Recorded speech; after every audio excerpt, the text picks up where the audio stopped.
بچه تو این پارت من میخوام براتون یه ادانی معرفی کنم که با کمک پارتیکل سیستم میتونید افکت‌های نوری خیلی جذابی رو درست کنید که شامل چند تا افکت هستش و کار باهاش هم بسیار ساده است. توی کمترین زمان میتونید بهترین بازدهی رو داشته باشید.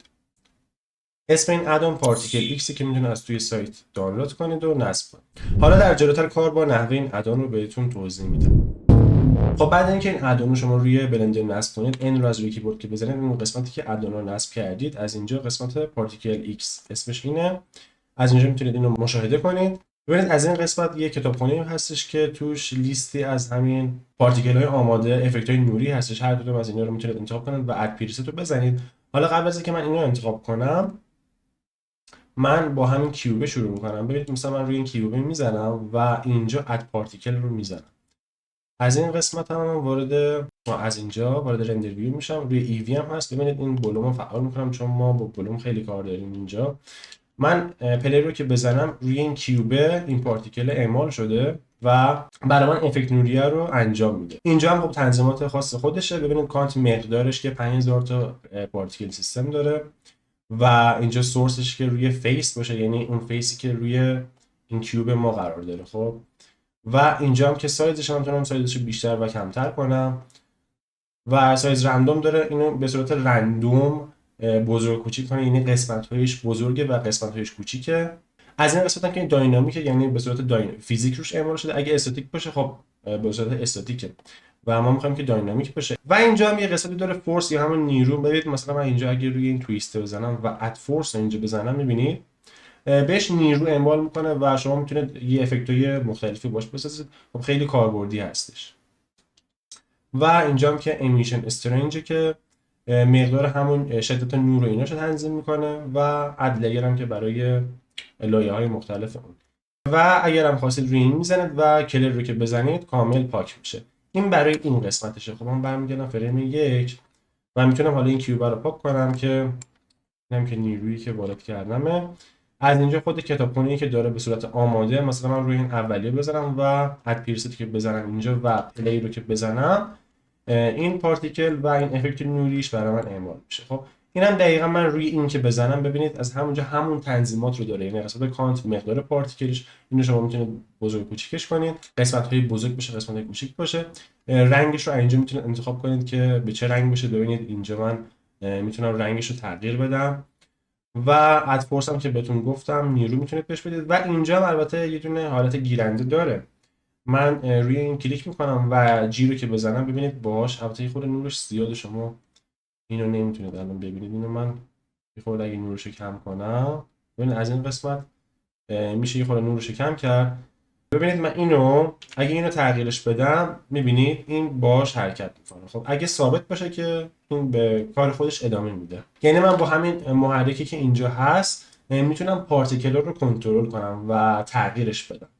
خب برای اینکه اینم بخوام پاک کنم، روی این من میزنم و کلر رو میزنم. خب و حالا چیزای دیگه داره که خودتون میتونید امتحان کنید. مثلا من از اینجا میتونم این تورنادو رو بیارم و اد پریست رو بزنم. ببینید اینجا یه حالت گرد بودیم هم داره. خب اینجا ما این نورش که کمه، اینو من یه خورده زیادش میکنم، مثلا میذارمش روی 200 که حالت گلوش زیاد باشه.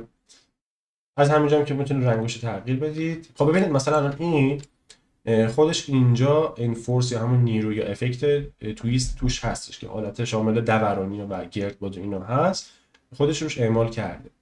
نیرویی که جلو عقب میشه یا این یکی نیرو رو شما میتونید باهاش، میبینید من این تغییر میدم، این هم باهاش تغییر میده. به این شکل مثلا در میاد. یه افکتای خیلی جذابی رو میشه باهاش درست کرد. یه قسمت بالون و بادکنک و اینا هم داره. از اینجا هم افکت بدی نیست، همچین چیزی داره. شما میتونید از این قسمت باز تنظیمش کنید و به صورت مگنت یا آهنربا اینو میتونید تنظیم کنید. این یکی هم که یا همچین حالتی داره، تقریبا مشابه به همون. خب من یه فوتیج ویدیویی آوردم، حالا من میخوام اینو اگه بخوام روی این بذارم، ببینید مثلا من اینجا این فکر کنم رینگ دکتر استرنج هم باشه. خب من خیلی البته امتحانم نکردم چی به چیه. مثلا من اگه اینو بیارم، اینو و تنظیمش کنم ایشنش. آره این میشه همون افکتی که توی فیلم دکتر استرنج بود. یه همچین هاله ای رو درست میکنه پورتال و این پارتیکلاش هم که روش اعمال کرده باز از اینجا میشه ادفورسین هم که حالش خودش خوب گذاشته میشه باز کنترلش کرد. البته خب من نکنه روی پاس که بزنم اینجا دقیقا معلوم شه، چون ما باید اینو رندر بگیریم تا اون جزئیاتش دقیق‌تر معلوم بشه، وگرنه این اوکی هست. بعد اگرم میخواید که این نورش روی این زمین باشه، من اینجا میتونم شیفت رو بزنم و یه دونه پلن وارد کنم، اینو بزرگش کنم و شادو کچر بگیرم که من لینکش رو میذارم این بالا که گفتم توی اون ویدیو VFX که چطوری میشه شادو کچر یا همون سایه یا افکت نوری گذاشت. ببین توی موتور رندر سایکل من اگه این روی سایکل بزنم، خب توی سایکل راحت تره. مثلا اگه من یعنی ما وارد رندرم که بشم، ببینید از این قسمت، از قسمت ویزیبیلیتی اینجا گزینه شادو کچر رو که بذارید ببینید این خودش شادو کچر رو انجام میده. ولی خب توی موتور رندر سایکل شما باید از قسمت کامپوزیتینگ اینجا من روی یوز نوت که بزنم اینجا، اگه بخوام اون افکت روشنندگی درخشانندگی داشته باشه اینجا من باید گلر رو وارد کنم و لینک بدم بین کامپوزیت و رندر ریلی که من اینم توی فکر میکنم یه ویدیو قبلا توضیح داده بودم، اگه یادم اومد حتما لینکش رو میذارم اون بالا، اونم ببینید که من این گلر رو بهش اضافه کنم. اما اینجا ما داریم با موتور رندر ایوی الان کار میکنیم. توی ایوی خب یه ذره فرق داره. اینجا من اینو میذارمش روی ایوی، اینجا من میخوام اون پلن رو عوض کنم و ببینید اینجا این خیابون رو دقیقاً آسفالت رو بذارم، باید یه سری کارا انجام بدم. من وارد تب شیدینگ میشم اینجا، اینو من یه خورده ببرم بالا و اینو من باید حذف کنم اینجا و من شیفت ای میزنم و دیفیوز رو اینجا وارد میکنم و دوباره شیفت ای، فیدر 2 رو RGB و شیفت ای، کالر رمپ رو اینجا وارد میکنم، اینو من میارمش اینجا، لینک میدم به این، کالر به این و اینجا البته خب ما باید یه میکس شیدر هم بیاریم که این وصل بشه به فک.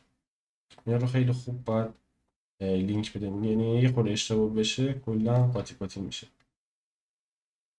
از این من یه دوپلیکیت میگیرم، شیفت دی رو میزنم که کپی بشه، یا میتونید سرچ کنید شیفت ای رو بزنید و همین رو دوباره بیارید. و یه چیزی که باید بیارم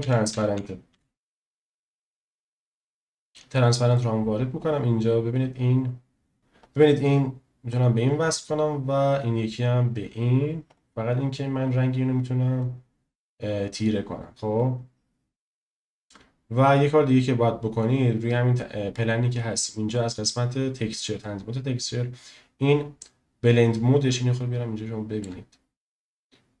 این بلند مودش که اگه روی این اولیه هستش اینو میارید روی آلفا بلند. خب و الان من اگه وارد این تب بشم، ببینید یه خورده باز اون سیاهی رو داره که شما از همین قسمت کالر رمپی که ببینید تنظیمات شیدر اینجا هست، حالا من آوردمش اینجا، از اینجا شما یه خورده تغییرش بدید، یعنی بیاریدش به این سمت، اون ناحیه که سیاه هم شده کامل ترانسپرنتش میکنه و شما یه ناحیه خیلی عالی رو میتونید اینجا اعمال کنید.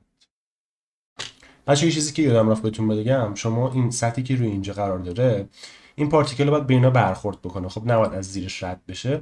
برای این کار شما میتونید از قسمت فیزیک بهش کالیژن رو بدید و با این کار دیگه اون پارتیکل هایی که پخش میشه دیگه به سمت پایین نمیره، یعنی اینکه از اینجا عبور نمیکنه، میخوره و برمیگرده دقیقاً به همون جایی که هست. این تیک کالیژن رو همیشه فعال کنید واسه اینجور مواقع. الان من پلی کنم اینا انگار که با آسفالت میخوره و برمیگرده. از قسمت آوتپوت هم اینجا تنظیم میکنه روی فول اچ دی باشه و مقدار 30 فریم با توجه به کلیپ یا همون ویدیویی که هستش، از فریم 1 تا 250 یا هر مقداری که میخواید توی کجا باشه و PNG. و از این قسمت هم رندر انیمیشن رو میزنیم که واسه ما عملیات رندر رو انجام بده.